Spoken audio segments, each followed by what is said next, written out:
So close, yet so far.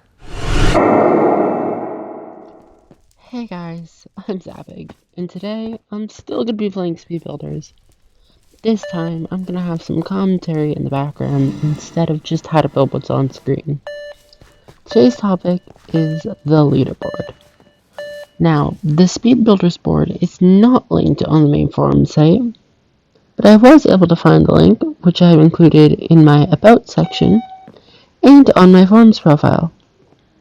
Anyways, the reason I bring it up today is because of talk about how easy it supposedly is to get on this board. To those I say, oh honey. Let's start off with why it seems so easy to get on the leaderboard for this game. As of the recording of this audio, the current holder of top 100 currently has 244 wins. Compare that with Skywars at about 900 and Cake Wars at somewhere near 2100, for squads at least. From these numbers, you would think, wow, that looks easy in comparison.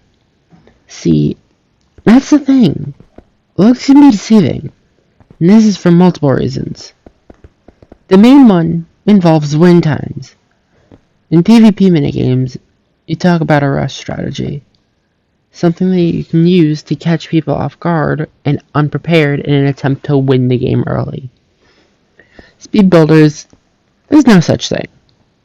There's really only one strategy that works over here, and that's basically to just get the build right. With this in mind, let's go over win times. On Cake Wars, people like Istic and Smoky Cop can pretty much win the game sub 5 minutes. It's more or less the same thing in Skywars with people like Orangey and Endergamer. This is not PvP though. This is about memory, which means your main enemy is the clock. Speed Builders rounds take 80 seconds from the time the build is revealed to the end of the elimination. This means, assuming you only have a minimum amount of players to start a match, with 3 opponents, that's going to be a 4-minute win. If it's a full lobby with 7 opponents, you're looking at a 9-minute and 20-second win at the very quickest. And that's assuming no one quits early. Now, there's something special about this game, in that if everyone gets the build 100% correct, the clock stops and everyone moves on to another round. This can go on for a maximum of 20 minutes, in which case the time cap kicks in and the game just ends without a winner. So getting 244 wins could take anywhere from 976 minutes, or about 16 hours, to about 81 hours on the longer end.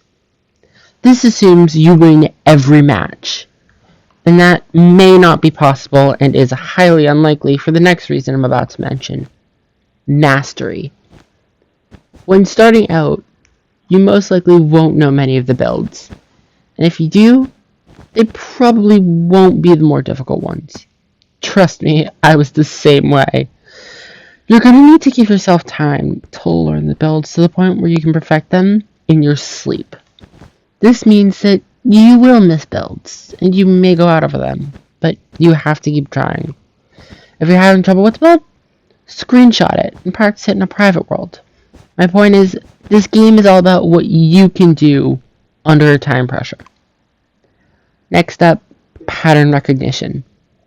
In a game where memory and accuracy are key, you're gonna need to be able to easily recognize patterns and be able to break things down into simple parts. For instance, the chess piece builds look complex, but it's mainly a matter of breaking them down into layers and building them up from the bottom. This also goes for the animal builds, some of which I actually slowed down in a previous video. Pattern recognition is a necessary skill to have if you're feeling like going for the leaderboard. Now, this next one is kind of obvious, but I'll delve into it just the same. Speed. Now I know what you're thinking.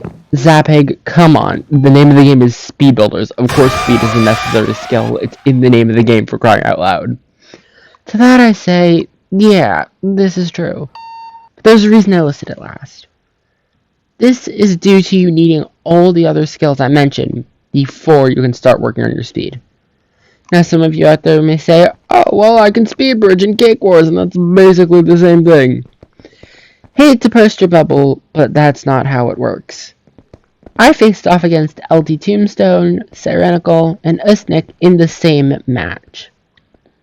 All of them can speed bridge, and all of them lost against me, with Siren putting up one heck of a fight in the face-off.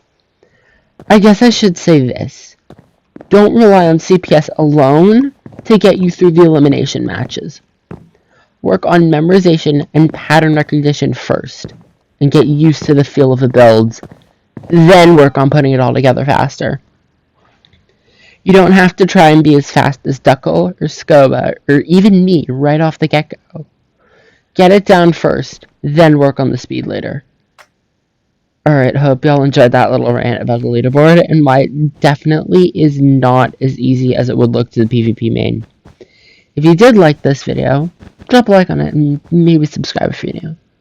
Anyway, thanks for listening in and hope to see y'all later this week for a certain milestone coming up soon.